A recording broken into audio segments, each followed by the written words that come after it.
Tout est énergie. Il faut s'attirer des énergies positives. Il faut croire à ce que tu fais. Voilà, même quand tu fais le commerce, par exemple, il faut croire. C'est comme la foi. Le commerce, c'est comme la foi. C'est pour ça que la plupart des personnes qui font le commerce, beaucoup, quand on le voit, ils parlent beaucoup de... Ils parlent beaucoup de Dieu. C'est un lien, en fait. Moi, je ne parle pas trop de Dieu parce que pour moi, c'est à moi. Mais pour vous dire que ce n'est pas faux. Parce que le business, quand tu fais le business, c'est la foi. Le business, c'est la foi.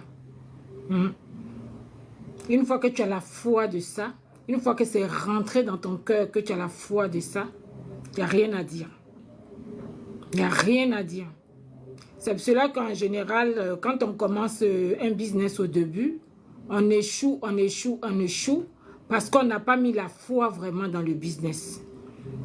Oui, la façon dont on croit en Dieu, qu'on a la foi de Dieu là.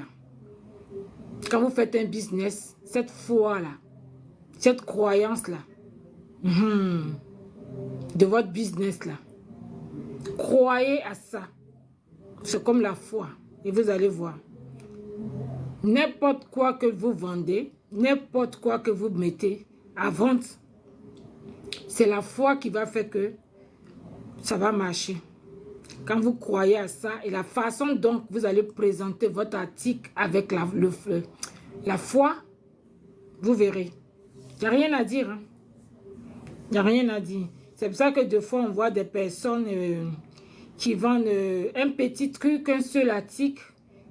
Et tu vas voir un seul article qu'ils vont présenter. Ça va les permettre d'avancer. C'est comme ça. C'est comme ça. Moi, quand j'ai commencé, c'était seulement les moringas que je vendais, les graines de moringa. Je vendais beaucoup les graines de moringa au début. Il n'y avait que ça.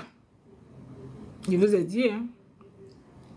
Donc, quand on commence un business, il ne faut pas trop s'éparpiller. Ne vous éparpillez pas. Présentez, mettez un